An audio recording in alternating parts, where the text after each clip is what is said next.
The following program contains graphic images. Viewer discretion is advised. It's mid-July in Los Angeles, sunny with highs in the low 90s. The hit TV show Northern Exposure airs its final episode as TLC's song Waterfalls is #1 on the Billboard charts. Tennis player Pete Sampras wins his third straight Wimbledon title. President Clinton extends diplomatic recognition to Vietnam as 21-year-old Monica Lewinsky begins her second month working as a White House intern. 11 days after a shopping mall in Seoul collapses, 4 survivors are pulled from the rubble. Meanwhile, in the Los Angeles County Courthouse, the families of Nicole Brown and Ron Goldman sit in a small courtroom, hoping for justice for their murdered loved ones.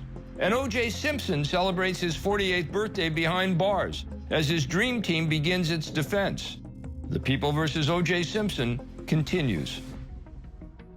This week in the OJ Simpson trial, the defense gets to work. They have a full slate of 21 witnesses. The jury hears from O.J. Simpson's family about what it was like inside his Rockingham estate the day after the murders. I'm Roger Cossack, and this is OJ25.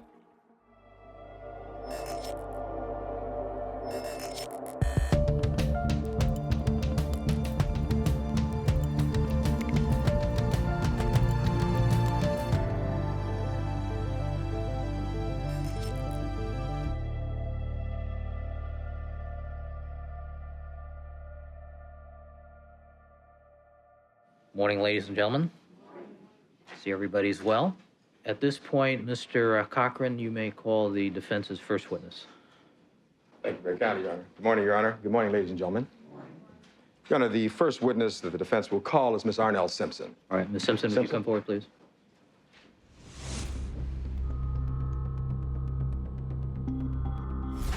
Good morning, Miss Simpson. Good morning. Miss Simpson, are you acquainted with the gentleman at the end of counsel table there, Mr. O.J. Simpson? Yes, I am. And how are you acquainted with him? I'm his daughter.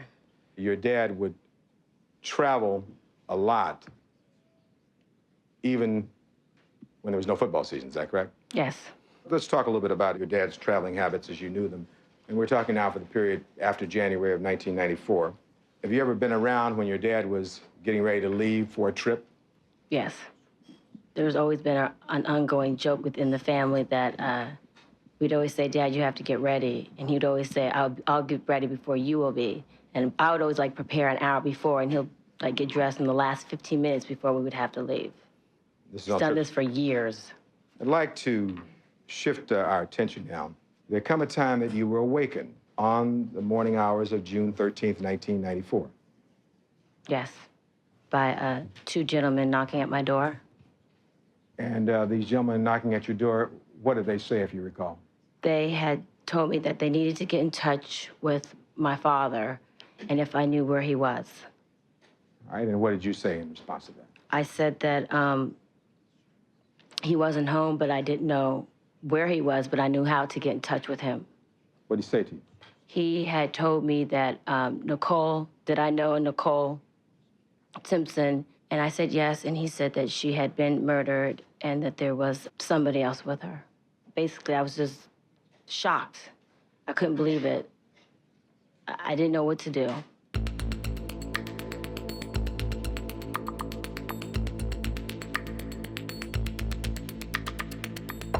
You heard what the detective said, is that correct, ma'am? Yes. And at some point during that conversation, did you have occasion to speak to your dad, Mr. O.J. Simpson? Yes. How did that happen? The phone was passed over to me, and my father had asked me what was going on, and I said, Dad, Nicole is dead. She's not here with us anymore. They called him, and he came right back. Here's a guy that, if he had been guilty, I think he would, somebody, if he had it, he would have ran. How did he sound to you at that point? Very upset, emotional, confused. Had you ever, at any time in your then 25 years, heard your father sound like that? No. Before you came back to the house at 5:30 or 6 o'clock in the evening, had you become aware that your dad was back in town? Yes. Did you have occasion that day or that afternoon to have still another conversation with your dad before you went back to Rockingham? Yes. During that conversation, again, you can't tell us about the content of that conversation, but with regard to his demeanor, can you describe how he appeared to you as you talked to him on the phone during this conversation? He was very quiet, just still upset, but just there weren't a lot of words said on his part, but on my part, he was just very emotional. All right. Had you ever seen him so emotional before? No. Conversation? Never. I mean, he's upset because this is a woman that had been his wife. This is the mother of his children. He had always cared about Nicole, even though she used to push his buttons and, you know, but he still loved her. When you got in there in the TV room, which you previously described, would you describe for the jury again whom you saw there? I saw my father, I saw my grandmother, my Aunt Shirley, and some of my dad's friends. This is the first time you saw your dad, is that right, that day? Yes. You describe for the jury how your dad appeared to you when you saw him there. He was very emotionless. He was numb. He was quiet, just sitting on the couch. He was holding my grandmother's hand. I walked over to him and I hugged him and I asked him if he was okay. And he just kind of looked at me and I was just trying to comfort him because I didn't know what else to do. He went over to the house to help her one day with the kids and to bring her some soup and medicine, see if she was okay. All right, and this was during the period of time after they had broken up and while she was sick, is that correct? Yes. Nicole told me she was sick. And then she goes, "You're not gonna believe this." I said, "What?" She goes, "OJ made me some chicken soup." And I went, "Really?" And she goes, "Yeah." She goes, "He made it and brought it by." And I was like, "Oh, how nice." She would come over in the mornings, sometimes to let the kids swim. Sometimes I'd walk outside and she'd be out laying out and the kids would be in the pool, or I'd come inside the house and she'd be in the kitchen. This time frame then that you described where you would take clothes over to the Bundy location would have been in the summer of 93, and that was a time when your dad was again going out with or dating Miss Nicole Brown Simpson, is that right? Yes. And did they continue to date, if you will, from the time you talked to us about in April or May throughout 93 into 94? Yes. With regard to the Bronco, what family members, if any, would drive this Bronco vehicle? Myself, my brother, AC, Nicole, my father. Do you know why he stopped playing tennis? Yes, due to his knees and wrists, his arthritis. Ever seen your father wear a dark blue cotton lac sweatsuit at any point? No. And you did not see what Mr. Simpson was wearing on the night of June the 12th when he went with Cato to McDonald's, did you? No. And at 10 o'clock p.m. on the night of June the 12th, were you at a movie? Yes. Okay. You did not see the Bronco at 10 o'clock at night, is that correct? On the night of June the 12th. I don't recall. And you did not see Mr. Simpson between 10 and 11 o'clock at night on June the 12th, is that correct? Yes. All right, next witness. I walk my dogs at 10 o'clock. Next witness. Danny Mandel. Next witness. I never heard any barking at all.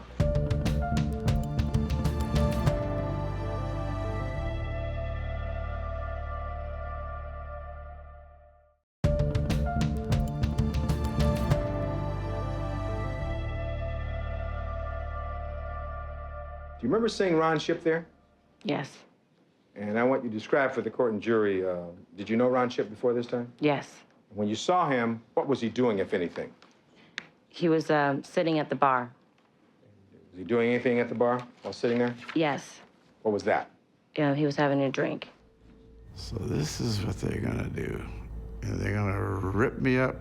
And I was sitting there going, wow, you know, so they're gonna, you know, go after, you know, my character. You drink a lot, don't you? I used to. You've had a drinking problem, haven't you? Yeah, in the past I have. He was tired, and it was suggested that he go upstairs and lie down. Did you see either one of your aunts go with him? Yes. Everybody was just sitting there watching the TVs, and that's when they started talking about OJ being a suspect, you know, and he started yelling at the TVs like, that's bull, no, that what's wrong with these people? The cellular phone that your dad normally had, that cellular phone go into one of his cars also? Yes, Which car did the cellular phone go into? the Bronco. And was it possible he could then take the cellular phone out of the Bronco and then take it with him when he took a trip to Chicago? Yes. Thank you. I have nothing further. Next witness. He was obviously a celebrity who everyone knew. But in this new paradigm, it was important, we thought, for his friends and kids and mother to talk about the OJ that they knew. And Mr. Cochran, you may call your next witness. Thank you very kindly, Your Honor. We'll next call Miss Arnell Simpson, who's standing.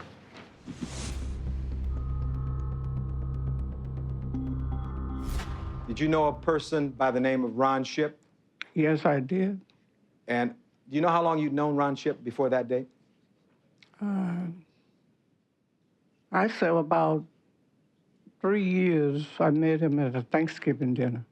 What was he doing that day inside the house when you were sitting with OJ on the couch? He was sitting at the bar.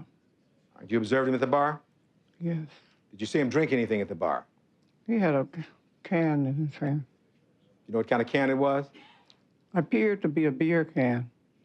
He appeared to be space. What was that word again? Well, Space, did you say? I would say space. All right. What do you mean He didn't by... appear natural.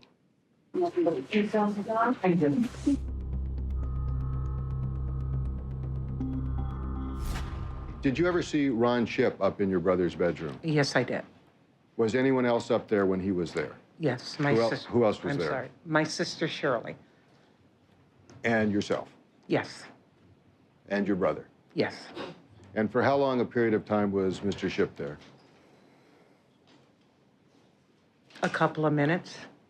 To your knowledge, was your brother ever alone with Mr. Shipp? No, sir. Our next witness is Mrs. Shirley Baker. All right, Mrs. Baker.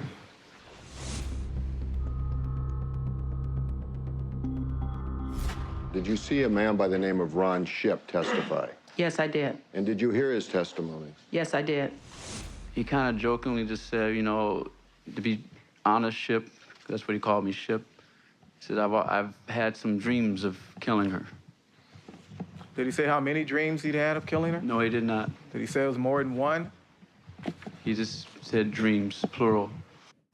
Of course, I didn't know for sure, but in my mind, I was like, it just didn't look good. During the time that you were with your brother sitting on the couch, did you ever see Ron Shipp talk privately to your brother? No. During the time you went upstairs to the bedroom with your brother, did you ever see Ron Shipp come up and talk privately to your brother? Ron Shipp did come up to the bedroom. I was in the bedroom. I was sitting on the couch. The telephone was ringing, and OJ had just closed his eyes for a moment. And when the telephone rung, OJ started to shake. And I asked Ron, I said, Ron, is there any way that you can turn that phone off or unplug the phone? He walked around the side of the bed and he unplugged the phone. And it seemed to me like I could still hear the phone ringing. So he took the phone and I think he put it in the nightstand. He said a few words to me and then he left the room and he never returned to that room again. Are you absolutely certain that you can tell this jury that at no time other than regarding unplugging the telephone was there any private conversation between Mr. Shipp and your brother? I'm absolutely sure. Thank you. Yes, I am. Thank you. OJ is saying, how can people believe I would do this? How can they think this of me? And can you describe what his mood and demeanor was like when you first saw him? He was devastated. He was crying. He was sad. He was in disbelief. He was in shock. How would you describe his mood? What I would say is that he was out of it. He was shocked, dazed. He was just there. I know that his family absolutely believed in his innocence. And so when you're dealing with a client whose family trusts and believes in their beloved relatives' innocence and that they're in jail and are looking to possibly spend the rest of their life. I mean, it's a lot. We were all in shock. Nicole had been a part of our family for 17 years, and we couldn't believe what was going on, and we didn't know what was going on because we were only hearing bits and pieces from the newspaper and everything, and the TV. We had no idea what had happened, and we were all devastated. We were really afraid that he was going to kill himself. You know, because like I say, in those 5 days, he just went down a very dark rabbit hole. Next witness. My name is Francesca Harmon. Next witness. It was exceptionally quiet. Next witness. I designed 3 of his offices. All right, next witness. We were participating in a corporate golf tournament.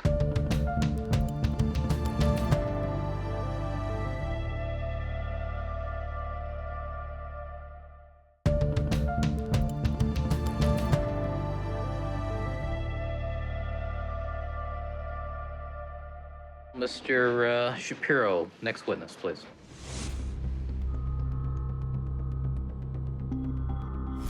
At some point in time, have you become acquainted with my client, Mr. O.J. Simpson? Yes. And for how long have you been acquainted with him? Well, I met OJ about in 1980, I think.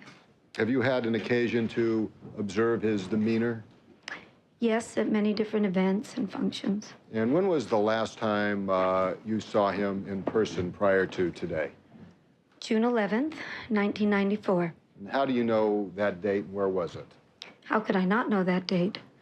It was at a $25,000 dinner party for the Sheba Medical Center.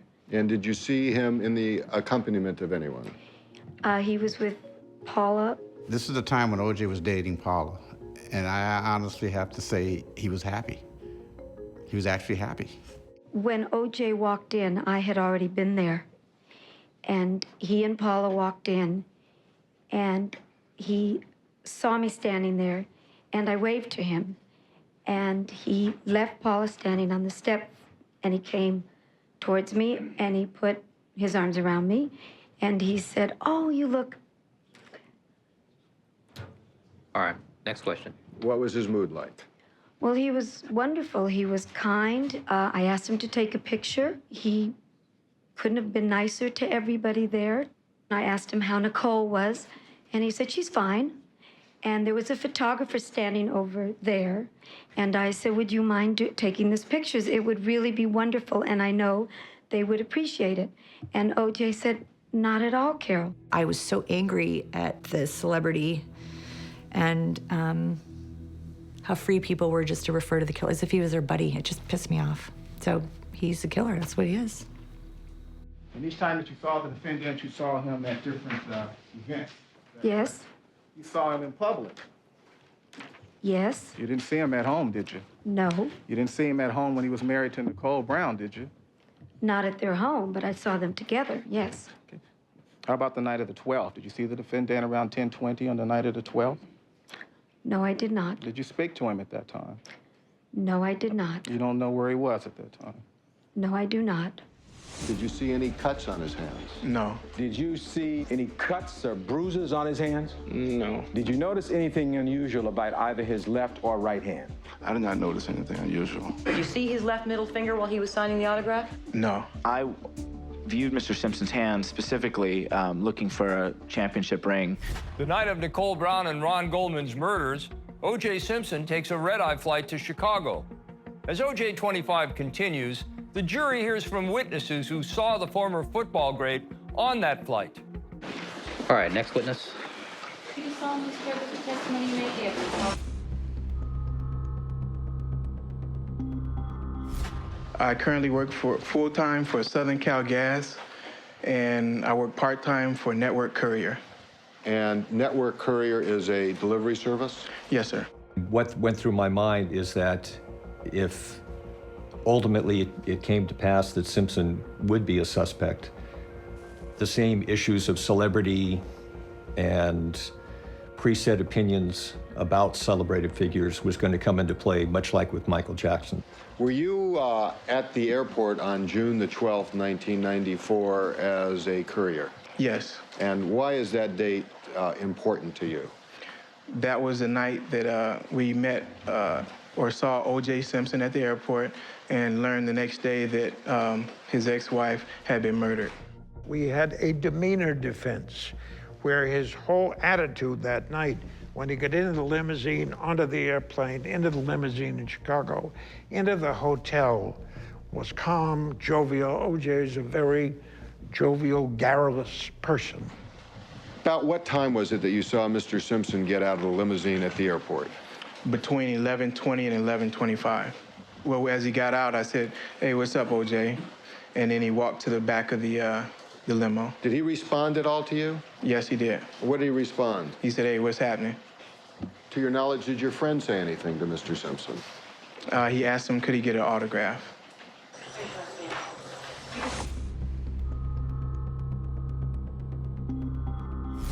Did you say something to Mike Norris at that point?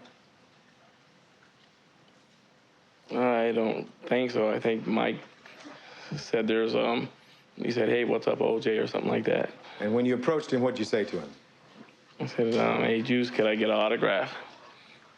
And when you said that to him, what did he say, if anything? He said, "Sure, just let me get my luggage situated," or something to that effect. And this is the original autograph that Mr. Simpson signed for you on that night? Yes. And it says, O.J. Simpson, peace to you? Yes. And do you want to keep this autograph? Sure. It didn't matter who you were, just the man on the street. When you walked up to him, he just made you feel like you were somebody because, how you doing? Man, it's great to meet you. Thank you very much. You walked away thinking, wow, OJ said hello to me.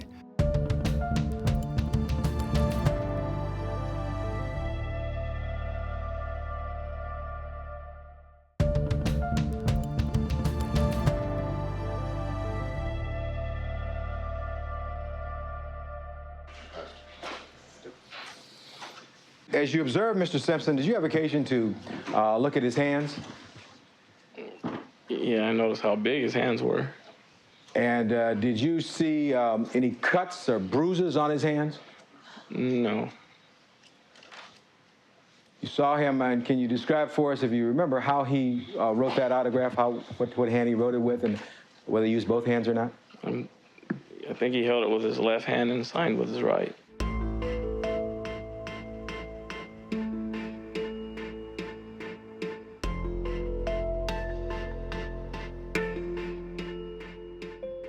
He had it in his left hand. And he signed with his right. Yeah. So his left hand was underneath, his left middle finger, at least, was underneath the pad of paper, correct? I couldn't tell you that. Did you see his left middle finger while he was signing the autograph? No. Did he seem to have any trouble grasping the ink pen? No. Did the defendant have a cut on his left hand? No, I didn't see one. You didn't see any blood on the defendant? No.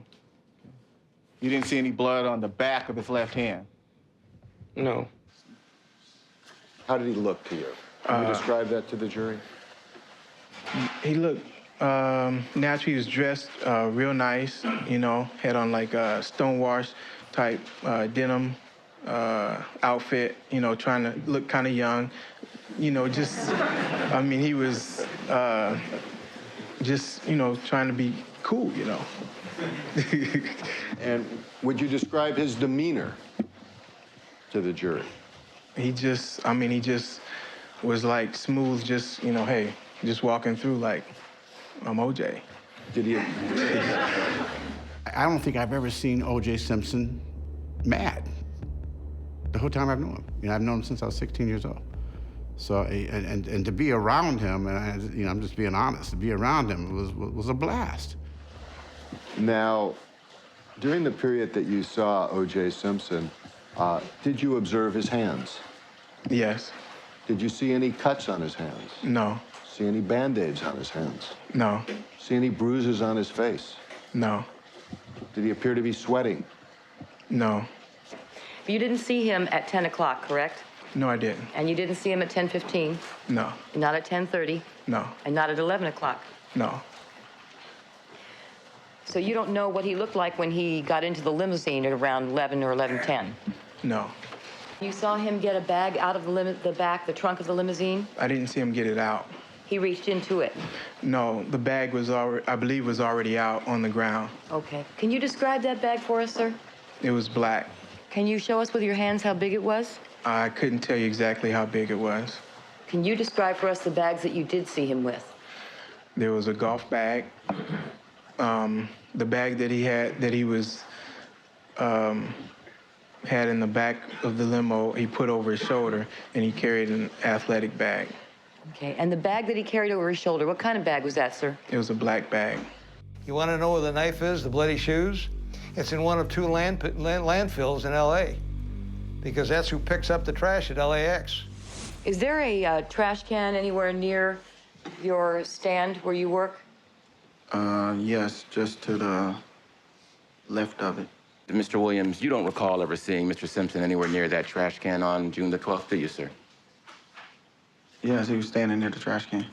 Did you see him do anything with the trash can? No, I didn't see him do anything with the trash can.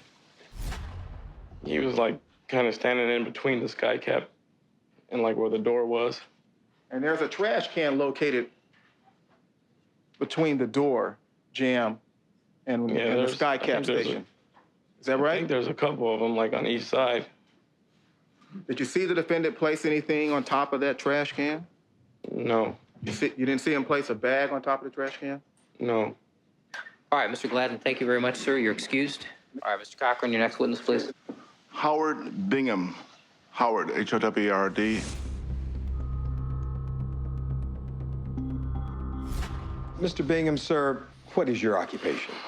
I am a photographer. And are you a world-renowned photographer? The world's greatest. All right.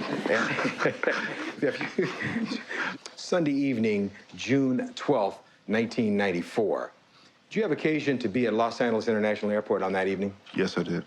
And did you have occasion to leave Los Angeles to go someplace that evening? Yes. And where were you going? I was on the way to Chicago. Did you have occasion to see someone else come on that flight? Yes, I did. After that? And who was that person? It was Mr. O.J. Simpson. I walked up there and I tapped him on the shoulder. He looked around at me and said, "Hey, Bingham, how you doing?" And did you notice anything unusual about either his left or right hand? I did not notice anything unusual. Did you see any cuts on either his left or right hand? I don't think so, no. Mr. Cochran just said he'd give Mr. Darden your book if I said no questions. Thank you. I'll leave now. It'll be very, very, very brief, sir. All right, so you and the defendant are not close personal friends. Would that be a fair statement? Right. You're acquaintances, correct? Yes. And if there was some subtle difference in the way he was acting on that particular night, you would not detect it. Would that be a fair statement? I don't know. I just know how he was with me. You don't know what he was feeling inside, do you, sir? I'm not a psychiatrist or a psychologist. Thank you very much, Mr. Bennett. Thank you. He was very desperate. He sounded very upset.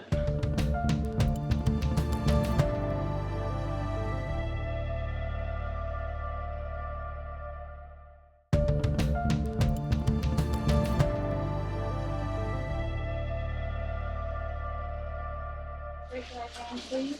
Do you solemnly swear that the testimony you may give in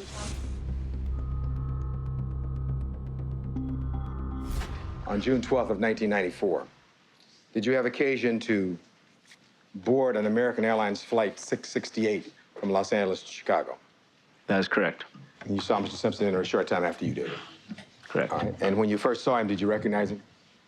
Sure, immediately. Can you describe for the jury his mood, how he appeared to you?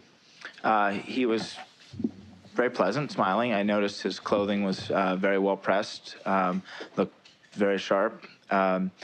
In fact, I was looking particularly just because of his celebrity from his Hertz commercials and the fact that he was so late on board. I was looking to see if he was sweating, and he looked absolutely normal. Mr. Valerie, as you watched Mr. Simpson from this vantage point, did you have occasion to look at his face?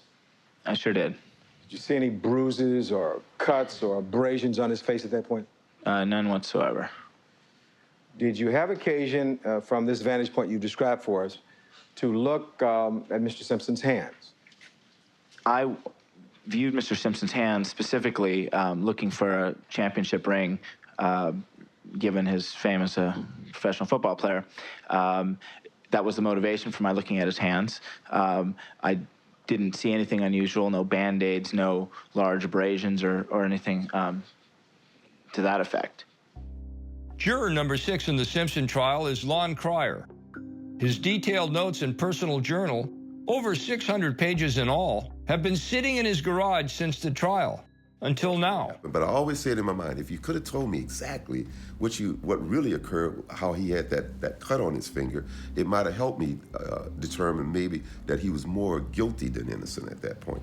He had his garment bag over his right shoulder, which was the side I really couldn't see well. His left shoulder was to me, as we were going to be playing on the left side of the plane. And was there a strap on that garment bag, if you recall? Yes, it was over his shoulder. Okay, what color was that bag? It was a darker color. I didn't really see. That was the one that he stowed overhead. All right, that was over the right shoulder. And then what about did you see any other bag? Yeah, and then the second bag that he had with him in the seat. And he had that positioned over his shoulder, carrying it with the 2 straps in his hand, hanging over his back. And that was closest to me. Why did you look at Mr. Simpson's hand later on in the flight? I was looking specifically for a championship ring. Did you know at that time that Mr. Simpson has never won an NFL championship? I did not know at that time. Did you look at the defendant's shoes as carefully as you looked at his face and his hair and his clothing? Yes. You looked at his feet? I did. You paid particular attention to the defendant's feet? Yes, I did. And why did you do that? Because I noticed the shoes, and I noticed he wasn't wearing socks with the shoes. That's what my recollection of that evening was. It was just an observation along with all the other observations I made. All right, Mr. Valerie, thank you very much, sir. You're excused. All right, we'll just stand over here next to the podium, sir. Face the clerk. The defense did a masterful job of picking up the pace. I do. Mary Collins, 5 to 8 minutes. The state took forever, witness after witness on the stand, that we're gonna help you get through this thing. I'm the chief financial officer. Did you hear the wailing of a dog? No, I did not. There wasn't a sound to be heard. It's a masterful job because, again, it connects with that jury. Oh, somebody feels my pain as a juror. The way they sensed that they were ahead and they flew through the beginning of their case. I stopped at Bundy. It was almost eerie. It was so quiet. Did you fly on the evening of June 12th, 1994? Yes, sir, I did. Where did you fly from and to? Los Angeles to Chicago. Did you at some point learn that one of the passengers on your aircraft was Mr. O.J. Simpson? Yes, sir. What, if anything, did you observe that he was doing? Just looking out the window. If anything, I would characterize it as being pensive, just lost in thought. He came out of his seat in sort of a half crouch and extended his hand, and we shook hands, and I thanked him. This is O.J. Simpson. He making movies. He was the TV personality. Everybody loved O.J. Simpson. Without telling us what was said, did you at some point make a request of Mr. Simpson? Yes, I did. And what was that request? I asked if he would sign my logbook.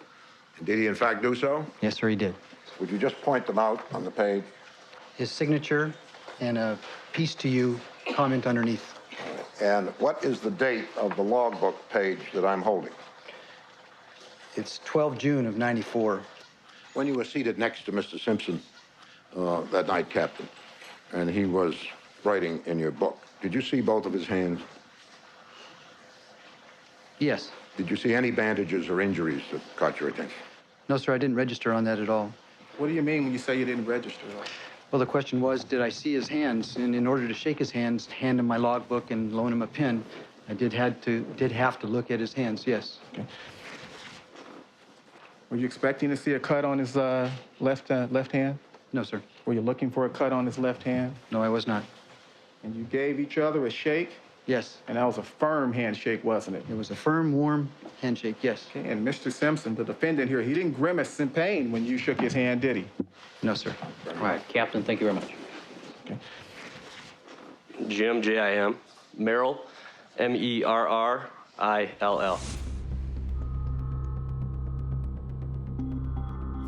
Is it the practice of Hertz Corporation to hold a function each year? Yes, it is. What sort of function is that? We like to have golf outings once a year. Last year, I was asked to pick up Mr. Simpson at the airport when he flew in that morning. Can you describe for me his demeanor when he came off of the airplane? Very relaxed, looked a little tired, happy, friendly, cordial. Was he carrying any luggage? Yes, he was. How many pieces? He had 2 pieces. Can you describe the 2 pieces for me, please? He had a black garment bag and a black duffel bag. During the entire time that you interacted with Mr. Simpson that morning, did you notice anything unusual about his hands? No, I did not.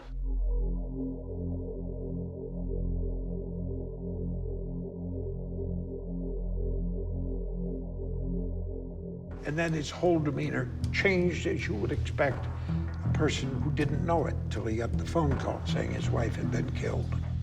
When Mr. Simpson called you at 8:25, can you say something about what his demeanor was? He sounded very upset, confused, very frantic.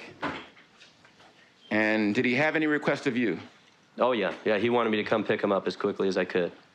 When he was talking to you, did you notice anything different in his voice? Yes. What did you notice?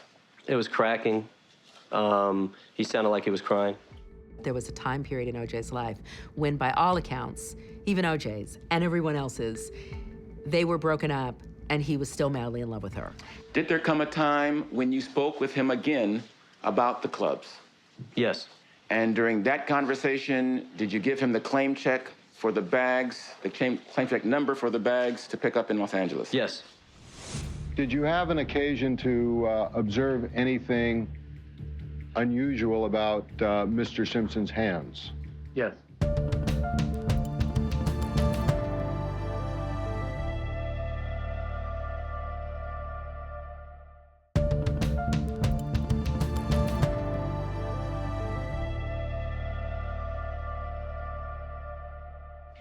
Sir, in that June 14th phone call in which the defendant apologized to you, you'd never met him before June the 13th, is that right? That's correct. You're not buddies. No. You didn't know him anything. No. He didn't know you anything. Oh, no. Right. Apology was nice. It was nice, but not expected, was it? No. You were pretty surprised by that, weren't you? Yes. And a man whose ex-wife has just been murdered calls to apologize to you for being impatient. Didn't that strike you as a little odd? Overruled. Yes, I guess. As someone who saw the defendant immediately before and immediately after the discovery of the murders, your testimony about his demeanor would be very important. Wouldn't you agree? Overruled. Yes. Nothing further. Mr. Merrill, thank you very much, sir. You're excused. Thank you. With the court's permission, we'd like to call Mr. Raymond Kilduff.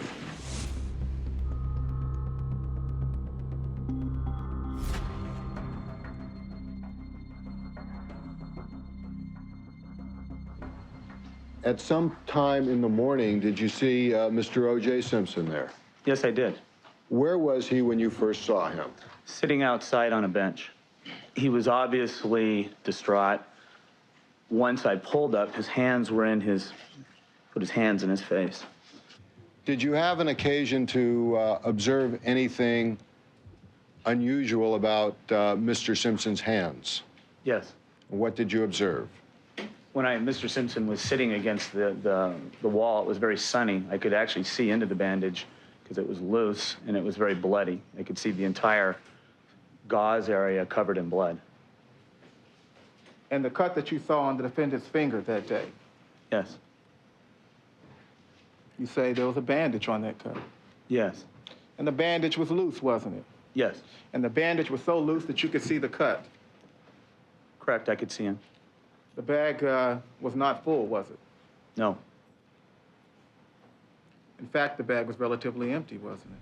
Yes. As far as that bag that OJ was carrying, that was very well disposed of by other witnesses. It very clearly had nothing to do with anything connected with the murder. It was another piece of popcorn which is worth the size of the unpopped kernel, and the prosecution managed to pop and make it look like it amounted to something. They were unsuccessful. Now, Mr. Partridge, what is your occupation? I'm a lawyer.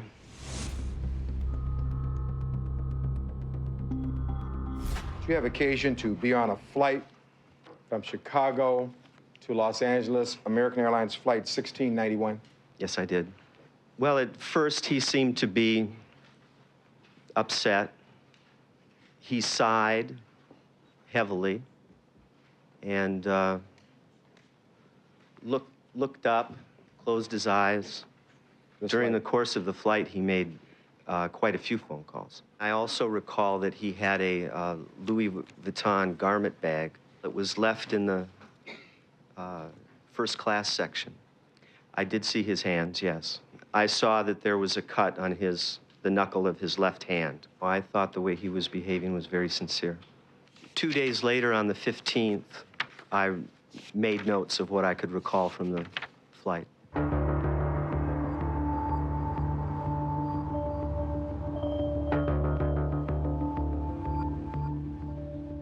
First call he made, you were able to hear who he was speaking to, didn't you? I heard a name, yes. And that name was? I wasn't able to hear. I heard a name. And the name was? Skip. Do you know whether he was the defendant's attorney back in June 13th of 1994? I don't know. I have an understanding. Okay, I'm going to show you page 6 of your notes. Okay. See if that refreshes your memory as to whether or not there was one call or more than one call to this person named Skip. Okay. Yes, it does. And how does that refresh your recollection? Well, these are my notes made at the shortly after, and I refer to more than one call from someone named Skip. Are you aware that the person Skip Taft that Mrs. Clark was asking you about was Mr. Simpson's longtime friend and business lawyer of 20+ years? Are you aware of that? I'm not aware of that. You're still not aware of that, are you? No. May I ask to take you as my witness for this one question? One question. Tell us what he was wearing on his feet, sir. He had black leather loafers. What kind? One question. That's two. That's two. What kind? They were sort of woven black leather loafers. The leather was woven. Thoughts? Nope, that's three. That's three. You'll never end. No, it will. That's all I wanted to ask. The last question is It's beyond the scope. I've allowed you to go beyond. We've established what he's had on his feet. All right, Mr. Partridge, thank you very much, sir. You're excused. Thank you. The People versus O.J. Simpson sees the weekend with the defense case moving ahead at lightning speed. Coming up, a rare win for the prosecution when a workout video with O.J. Simpson appears to show him in great physical shape just weeks before the murders. Yeah, this is no competition here. This is just a workout for you to feel better. Think how good I'm gonna feel tomorrow. That's next on OJ25. I'm Roger Cossack.